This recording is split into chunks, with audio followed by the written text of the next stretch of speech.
GST क्या होता है ये समझाने के लिए मैं आपको इंडियन कॉन्स्टिट्यूशन में लेके जाना चाहूंगा। तो जो आर्टिकल 366 12A ऑफ कॉन्स्टिट्यूशन है ना ऑफ इंडिया, वो क्या बोलता है, वो जीएसटी का डेफिनेशन देता है कि जीएसटी क्या है। तो ये क्या बोलता है, it is a tax on supply of goods and और services except taxes on supply of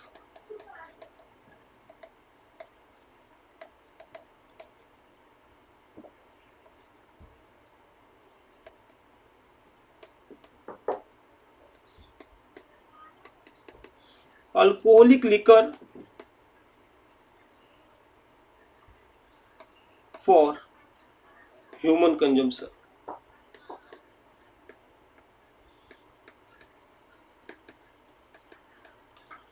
तो कॉन्स्टिट्यूशन ऑफ इंडिया क्या बोलता है, ये बोलता है कि जो जीएसटी है वो एक टैक्स है, और ये किस चीज पर लगता है, सप्लाई पर लगता है। और किसके सप्लाई पे साहब, तो गुड्स एंड और सर्विसेज। तो या तो गुड्स और सर्विसेज एक साथ सप्लाई हो रहा है तो भी लगेगा, या फिर गुड्स सप्लाई हो रहा है तभी लगेगा, या फिर सर्विस सप्लाई हो रहा है तभी भी लगेगा। ओके, लेकिन डेफिनेशन में एक चीज को हटा दिया गया है, except taxes on supply of alcoholic liquor for human consumption.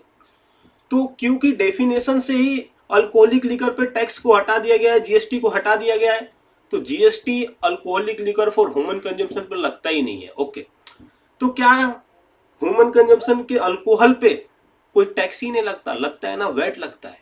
Okay, तो यहां से आप देखेंगे तो मैंने क्या क्या वर्ड यूज किया। तो सबसे पहला वर्ड यूज किया मैंने tax. Okay, then goods and services, उसके बाद से सप्लाई। तो जीएसटी को अच्छे से समझने के लिए कि जीएसटी क्या है, ये आपको तीन चीज का मतलब बहुत ही अच्छे से समझना पड़ेगा कि टैक्स का मतलब क्या होता है साहब, देन जो आपने गुड्स एंड सर्विसेज की बात की कि गुड्स एंड सर्विसेज के सप्लाई पे लगेगा, तो गुड्स एंड सर्विसेज का मतलब क्या होता है साहब, और देन आपको ये भी समझना पड़ेगा कि सप्लाई का मतलब क्या होता है यहाँ पे जीएसटी में। ओके, तो देखिए ये मैं आपको अपने बुक से समझाता हूं। यहाँ पे देखिए, सबसे पहले हम बात करते हैं टैक्स क्या होता है। तो tax is a mandatory financial charge levy. Okay, तो ये मैंडेटरी फाइनेंशियल चार्ज है या फिर लेवी है, impose by the government on tax payers. तो टैक्स क्या है, एक मैंडेटरी फाइनेंशियल चार्ज है, लेवी है जो गवर्नमेंट लगाती है। किस पे लगाती है, टैक्स पेयर पे लगाती है। देखिए ये जो टैक्स पेयर है वो इंडिविजुअल भी हो सकता है, जो इंडिविजुअल नाम पे बिजनेस कर रहे हैं। ओके, या फिर लीगल एंटिटी भी हो सकता है, जिसे हम जुडिशियल पर्सन बोलते हैं। ये वो पर्सन होते हैं जिसको कानून बना करके देती है। ओके, कानून की नजरों में इनका सेपरेट लीगल एंटिटी होता है। तो ये क्या रहेगा, जैसे कि कंपनी हो गया, पार्टनरशिप फॉर्म हो गया, लिमिटेड लायबिलिटी पार्टनरशिप फॉर्म हो गया, एसोसिएशन ऑफ पर्सन हो गया, बॉडी ऑफ इंडिविजुअल हो गया। ओके, तो आपको समझ में आ रहेगा टैक्स क्या है। तो टैक्स एक फिनेंशियल कंपलसरी चार्ज है। ओके, मैंडेटरी या कंपलसरी मतलब क्या, ऐसा कि अगर जो आप पे टैक्स लग रहा है ना, तो आप पैसा गवर्नमेंट को नहीं बोल सकते कि अभी मेरे पास पैसा नहीं है तो मैं नहीं दूंगा। आपके ऊपर टैक्स लगा तो मैंडेटरी है, आपको पे करना ही पड़ेगा। ओके, ये लगाती है कौन है, तो ये गवर्नमेंट लगाता है। किस पे लगाता है साहब, तो टैक्स पेयरों पे लगाता है, जो इंडिविजुअल हो सकता है जिसे हम नेचुरल पर्सन बोलते हैं, या फिर लीगल एंटिटी हो सकती है। ओके, जिसमें कि कंपनी हो गया, पार्टनरशिप फॉर्म हो गया। ओके, अब बात ये आता है कि अगर जो मैं गवर्नमेंट से पूछूं कि भाई गवर्नमेंट, ये जो आप टैक्स लगा रहे हो इसके पीछे आपका ऑब्जेक्टिव क्या है, आप क्यों टैक्स लगा रहे हो हमारे ऊपर? तो गवर्नमेंट क्या बोलती है, देखिए कि गवर्नमेंट के बहुत सारे एक्सपेंडिचर होते हैं टू फंड वेरियस एक्सपेंडिचर। तो वो एक्सपेंडिचर को फंड करने के लिए, एक्सपेंडिचर के लिए पैसा कहां से आएगा? तो बोलती है हम टैक्स के थ्रू कलेक्ट कर लेंगे। Okay, that is governance of nation. अभी देखिए, नेशन को गवर्न करने के लिए, नेशन को चलाने के लिए क्या क्या चीजों की जरूरत पड़ती है। सबसे पहला तो इकोनॉमिक इंफ्रास्ट्रक्चर। इकोनॉमिक इंफ्रास्ट्रक्चर में क्या क्या आता है? पब्लिक ट्रांसपोर्ट, रेलवेज हो गया, गवर्नमेंट के बसेस हो गए। ओके, देन रोड, उसके बाद से एजुकेशन, हेल्थ केयर फैसिलिटी। तो भाई ये सभी जो चीजें हैं, रोड हुआ, एजुकेशन हुआ, हेल्थ केयर फैसिलिटी हुआ, पब्लिक ट्रांसपोर्ट हुआ, ये गवर्नमेंट हमको मुहैया कहां से कराएगी, कहां से अवेलेबल हमको कराएगी? उसके लिए गवर्नमेंट को खर्चा करना पड़ेगा ना। और ये यूज कौन करता है? इंडिया के लोग ही यूज करते हैं। तो इसीलिए गवर्नमेंट क्या बोलती है, हम आपसे टैक्स लेकर के ये सर्विसेज आपको देंगे। ओके, दूसरा क्या बोलता है? मिलिट्री। देखिए, जो सेना के जवान है, सोल्जर्स है, जो हमारी रक्षा कर रहे हैं सीमा पे बैठ करके, आप बताइए कुछ ऐसा वो बेच रहे क्या जिससे उन लोग को अपफ्रंट पैसा मिल रहा है? नहीं, उनको पैसा गवर्नमेंट देती है कि भाई तुम देश का रक्षा कर रहे हो तो आप ये पैसे लो सैलरी के रूप में। तो अब जो सैलरी का पैसा है गवर्नमेंट के पास कहां से आएगा? तो गवर्नमेंट उसके लिए क्या करती है? हमसे टैक्स लेती है। उसके बाद से डिफेंस, जो ये पुलिस है, ओके, ये जो पुलिस है वो हमारी सिक्योरिटी के लिए है। अब उनको भी ऐसा होता है कि कोई पुलिस है, काम कर रहे हो, हमारा कोई काम करके दिया और वो बोल रहा है कि मेरे को पैसे दो। घूस की बात अलग है, ब्राइब की बात नहीं कर रहा हूं मैं। ये क्या करते हैं? ये सब पब्लिक सर्वेंट है और पब्लिक सर्वेंट को हमने ही रखा है, हमारे हित में ये, वो हमारे लिए ही काम कर रहे हैं, तो उसको पैसा देने के लिए गवर्नमेंट हमसे टैक्स लेती है। और क्या बोलती है? Operation of government itself. MP हुआ, एमएलए हुआ, प्रेसिडेंट हुए, उनको भी तो सैलरी चाहिए रहता है, बहुत सारे पर्क्स मिलते हैं। अब ये सब उनको अवेलेबल कहां से होता है? तो हमारे जो टैक्स के पैसे होते हैं उससे होता है। ओके, तो आशा करता हूं कि ये जो टैक्स होता है, टैक्स आपको बहुत ही अच्छे से समझ गया। अब बात करते हैं कि जीएसटी तो एक टैक्स है जो एप्लीकेबल होता है गुड्स एंड सर्विसेज के सप्लाई पे। तो गुड्स और सर्विसेज का मतलब क्या साहब यहाँ पे? तो देखिए, गुड्स और सर्विसेज की अगर जो मैं बात करूं कि गुड्स और सर्विस का मतलब क्या, तो जो अगर जो मैं गुड्स की बात करूं तो सेक्शन 2 सबसेक्शन 52 गुड्स के बारे में बात करता है और क्या बोलता है कि गुड्स क्या होता है? तो every kind of movable property. So every kind of movable property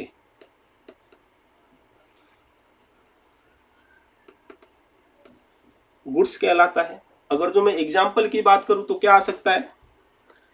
mobile आ सकता है, कार आ सकता है, ओके, टीवी आ सकता है, चेयर आ सकता है।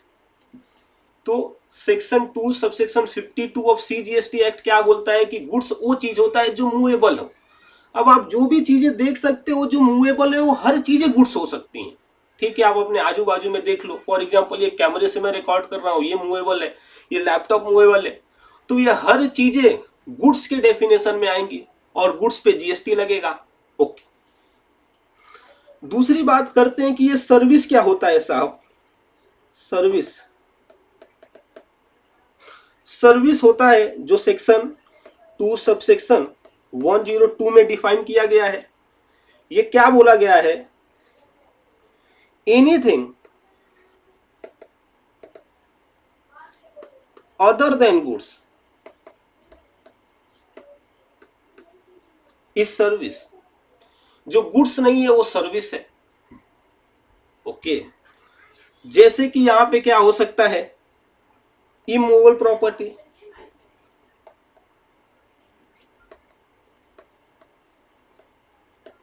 इमूवेबल प्रॉपर्टी क्यों साहब? क्योंकि देखो, जो मूवेबल रहता है वो गुड्स बन जाता, तो अदर देन गुड्स सर्विस में आता है, तो इमूवेबल प्रॉपर्टी मूव नहीं कर सकती है। फॉर एग्जाम्पल,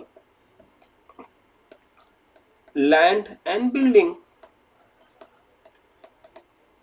तो ये सर्विस में आता है। देन और क्या हो सकता है, जो मैं आपको पढ़ा रहा हूं ना, ये भी तो सर्विस में आएगा।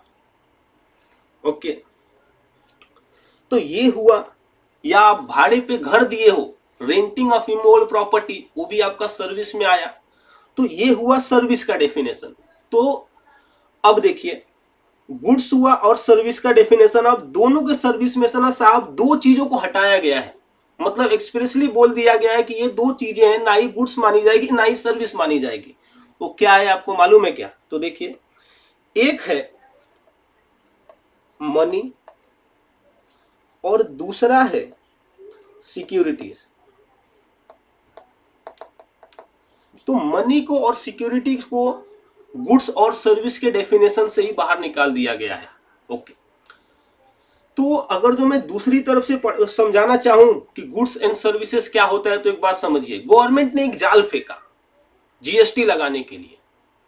पहले जाल वो गुड्स का फेंका और उसमें क्या बोला कि हर वो चीज मूवेबल है उसे हम गुड्स मान करके उस पर टैक्स लगाएंगे, जीएसटी लगाएंगे। ठीक है, तो अब ये जाल में से कुछ मछलियां निकल के भागने लगी, क्या रे मैं तो मूवेबल हूं, इमूवेबल हूं।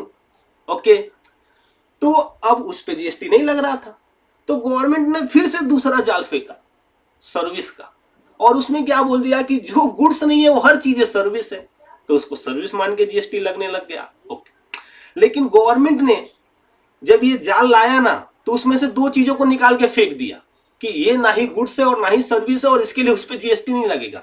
और वो क्या चीज थी साहब? तो वो था मनी और दूसरा था सिक्योरिटीज। ओके, तो अब तक मैंने आपको दो चीज समझा दिया कि जीएसटी एक टैक्स है, तो टैक्स के बारे में बता दिया। ये जो टैक्स है गुड्स एंड सर्विसेज के सप्लाई पे लगता है, तो ये दो चीजें आपको मैं समझा दिया कि गुड्स क्या होता है, सर्विस क्या होता है। आइए अब हम बात करते हैं कि ये सप्लाई क्या होता है। तो जो सप्लाई है ना साहब, ये सेक्शन 7 ऑफ सीजीएसटी एक्ट में बोला गया है कि सप्लाई क्या होता है। तो ये सेक्शन क्या बोलता है कि देखो भाई, सप्लाई मतलब गुड्स एक जगह से, एक पर्सन से दूसरे पर्सन के पास जा रहा है, तो उसे सप्लाई बोलेंगे। और सप्लाई को बहुत ही वाइडर बनाया इन लोगों ने। क्या बोलते हैं ये कि सप्लाई में क्या क्या चीजें कवर होंगी, तो बोल रहे सेल्स कवर होएगा। मतलब क्या, आप गुड्स एंड सर्विसेज का सेलिंग कर रहे हो, मोबाइल बेच रहे हो जीएसटी लगेगा, कार बेच रहे हो जीएसटी लगेगा। ओके, टीचिंग की सर्विस दे रहे हो जीएसटी लगेगा, इमूवेबल प्रॉपर्टी बेच रहे हो जीएसटी लगेगा। लेकिन एक बात समझिएगा, जो जीएसटी में नेगेटिव लिस्ट है, जहां पे गवर्नमेंट एक्सप्रेसली बोलती है कि यहां पे जीएसटी नहीं लगेगा, तो इमूवेबल प्रॉपर्टी को बाहर रखा है जीएसटी से। बहुत अच्छे से इसको समझेंगे हम सप्लाई वाले टॉपिक में। ओके, तो सेल्स हो गया। एक्सचेंज या फिर बार्टर, इस पे भी जीएसटी लगता है। एक्सचेंज या फिर बार्टर मतलब क्या, जैसा ऑफर रहता है ना, नया दो पुराना लो, पुराना दो नया लो, सॉरी। तो यहां पे क्या होता है कि हम एक गुड्स लेकर के जाते हैं और सामने से दूसरा गुड्स हमको मिलता है, तो क्या होता है यहाँ पे टू वे जीएसटी लग जाता है। जो हम दिए उस पे भी जीएसटी लगेगा और जो सामने वाला बिजनेसमैन दिया उस पे भी जीएसटी लगेगा। ओके, तो ये बार्टर पे ऐसे जीएसटी लगता है। उसके बाद से क्या होता है, लाइसेंस। लाइसेंस का मतलब होता है परमिशन। तो जैसे कि गवर्नमेंट की सर्विसेज से बहुत चीज के लिए वो लोग लाइसेंस देते हैं, तो अगर जो गवर्नमेंट लाइसेंस के लिए कुछ फीस चार्ज कर रहा है तो उस फीस पे भी जीएसटी लग जाता है।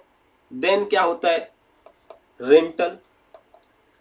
रेंटल बोले तो आपने कुछ रेंट पे चीजें दिया, जैसे कि रेंट पे कैमरा दे दिया, रेंट पे मोबाइल दे दिया, रेंट पे घर दे दिया, तो ये हर चीजों पे जीएसटी लग जाएगा, क्योंकि सप्लाई में रेंट को भी इंक्लूड किया गया है, रेंटिंग को भी इंक्लूड किया गया है। उसके बाद से क्या बोलता है, डिस्पोजल। डिस्पोजल का मतलब क्या होता है साहब, तो जो आपके एसेट्स हैं वो खराब हो गए हैं, अभी आप उसको डिस्पोज कर रहे हो, बेच रहे हो, एकदम कम भाव में बेच रहे हो कि चलो भाई ठीक है इसको एक सेल्वेज वैल्यू पे बेच दिया जाए, ठीक है ना, एज अ भंगार बेच दिया जाए।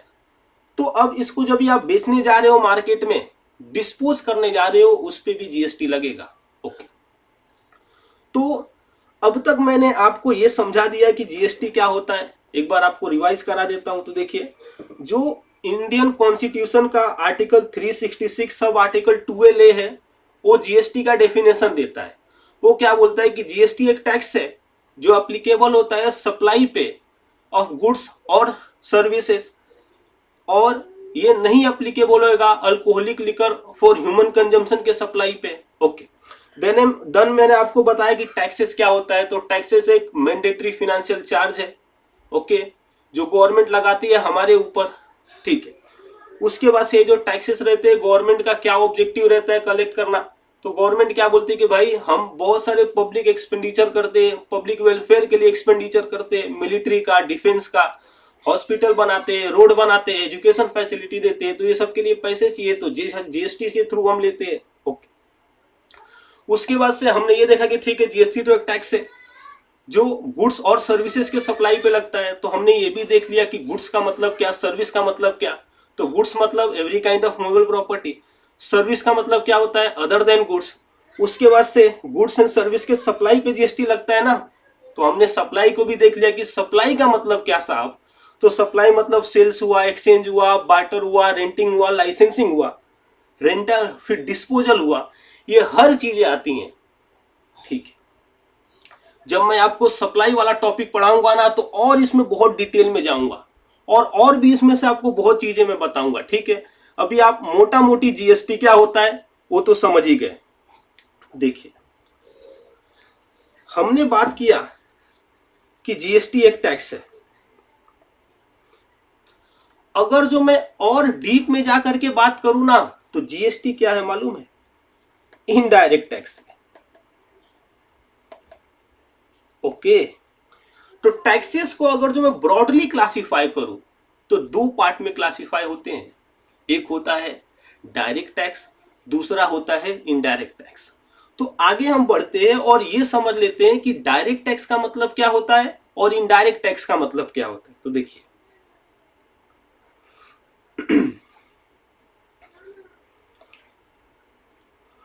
Types of taxes, so direct tax and indirect tax. तो डायरेक्ट टैक्स के बारे में क्या बोला जा रहा है कि taxable person and person who is paying the tax that is final tax payer are same. तो जो डायरेक्ट टैक्स है, जिस पर्सन पे लग रहा है और जो पर्सन वो पे कर रहा है, वो दोनों सेम होते हैं। लेकिन इनडायरेक्ट टैक्स के बारे में क्या बोलता है कि taxable person and person who is paying the tax are different. इसका मतलब क्या हुआ साहब, इसका मतलब ये हुआ कि जीएसटी क्या होता है मैं आपको बताता हूं। जीएसटी लगता है सप्लाई पे। अब गवर्नमेंट क्या बोलती है कि सेलर ये जो आप सप्लाई कर रहे हो उस पे जीएसटी कलेक्ट करो और मेरे को दे दो। तो सेलर क्या करता है मालूम है, जब बायर से पैसा लेता है ना, तो बायर से गुड्स एंड सर्विस के लिए पैसा तो लेता ही है, साथ में जीएसटी का भी पैसा लेता है, और ये जो जीएसटी का पैसा है गवर्नमेंट को दे देता है। तो इनडायरेक्ट टैक्स कैसे हुआ जीएसटी, क्योंकि देखिए गवर्नमेंट ने सेलर पे टैक्स लगाया कि जीएसटी भर भाई तू, फॉरवर्ड चार्ज मैकेनिज्म में, और सेलर ने क्या किया, बायर से कलेक्ट करके भर दिया। तो लगा किसी और पे और निकला किसी और के जेब से। इसीलिए अल्टीमेटली क्या हुआ यहां पे, ये जो जीएसटी है इनडायरेक्टली बायर पे लग गया, इसीलिए जीएसटी को इनडायरेक्ट टैक्स कहा जाता है। तो देखिए वही लिखा है यहां पे, taxable person and the person who is paying the tax that is final tax payer are different, दोनों अलग होते हैं, ठीक है। दूसरा पॉइंट क्या बोल रहा है, direct tax paid to the government can not be transfer और शिफ्टेड टू अनदर पर्सन। तो जो इनकम टैक्स है वो डायरेक्ट टैक्स है, आपके ऊपर लग रहा है तो आपको ही पे करना है ये, और आप अगर जो इसको पे कर दिए तो ये किसी और को थोड़े ना ट्रांसफर कर सकते हो कि मैंने गवर्नमेंट को 1 लाख का इनकम टैक्स भर दिया तो किसी और से ले लूं, ऐसा नहीं हो सकता। ओके, दूसरी साइड ये जो इनडायरेक्ट टैक्स है ना, paid to the government can be transfer और शिफ्टेड टू अनदर पर्सन। जैसे कि हमारे एग्जांपल में लगा सेलर पे और वो ट्रांसफर कर दिया बायर पे। ओके, अभी क्या बोलता है, जो डायरेक्ट टैक्स है ना वो प्रोग्रेसिव बाय नेचर है। प्रोग्रेसिव मतलब ऐसे बढ़ते जाएगा। ओके, अब ये प्रोग्रेसिव किस चीज पे डिपेंड करता है, तो देखिए भाई, link to the paying capacity. जितना जिसका पेइंग कैपेसिटी रहेगा उसके हिसाब से डायरेक्ट टैक्स लगेगा। और पेइंग कैपेसिटी कैसे डिसाइड होएगा, इस बात से कि आप कितना इनकम अर्न करते हो। तो इनकम टैक्स में क्या है, स्लैब रेट है। जैसे कि अगर जो ओल्ड रेजिम में मैं बात करूं इंडिविजुअल के लिए, तो क्या स्लैब रेट है, तो यहाँ पे ऐसा स्लैब रेट है कि आप 2.5 लाख तक इनकम कमाते हो तो कोई टैक्स नहीं। 2.5 लाख से 5 लाख पे जो टैक्स लगता है वो 5% लगता है। ओके, 5 लाख से 10 लाख पे जो टैक्स रेट लगता है वो 20% लगता है। उसके बाद से जो 10 लाख से ऊपर है उस पे 30% लगता है। ओके, तो कहने का मतलब क्या है, जो इनकम टैक्स है ये प्रोग्रेसिव बाय नेचर है। जैसे जैसे आपका इनकम बढ़ता जाएगा उस पर टैक्सेस बढ़ते जाएंगे, सरचार्ज बढ़ते जाएंगे।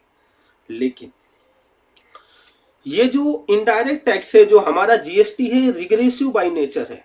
रिग्रेसिव बाय नेचर मतलब क्या, ये आपकी पेइंग कैपेसिटी को नहीं देखेगा। एक एग्जांपल से बताता हूं, ये जो पेन है, समझ लीजिए ये पेन है 1,000 रुपए का, और इस पे जो जीएसटी लगा है वो 18% के रेट से लगा है, तो 180 रुपया जीएसटी हुआ। अब मैं इसको खरीदने जाऊं तो भी गवर्नमेंट इस पे 180 रुपया ही जीएसटी लेगी। या फिर दुनिया का कोई अमीर से अमीर आदमी क्यों ना खरीदने जाए, गवर्नमेंट तभी भी इस पे 180 रुपया पे ही 180 रुपये का ही जीएसटी लेगी। और इतना ही नहीं, कोई भी गरीब खरीदे, कोई भी भिखारी खरीदे ये पेन, इस पे गवर्नमेंट जो जीएसटी है ना 180 रुपया पे ही लेने वाली है। ओके, 180 रुपये का ही लेने वाली है जीएसटी। जैसे कि जो पार्ले जी बिस्कुट है उसे हर लोग खाते हैं, अमीर भी खाता है, गरीब भी खाता है, जो मिडिल क्लास की फैमिली है वो भी खाती है। और उस पर जो जीएसटी पे करता है, जितना अमीर पे करता है उतना ही गरीब पे करता है और उतना ही मिडिल क्लास की फैमिली पे करती है। ओके, तो आशा करता हूं कि आपको ये तो बहुत अच्छे से समझ में आ गया कि जीएसटी क्या होता है। ओके।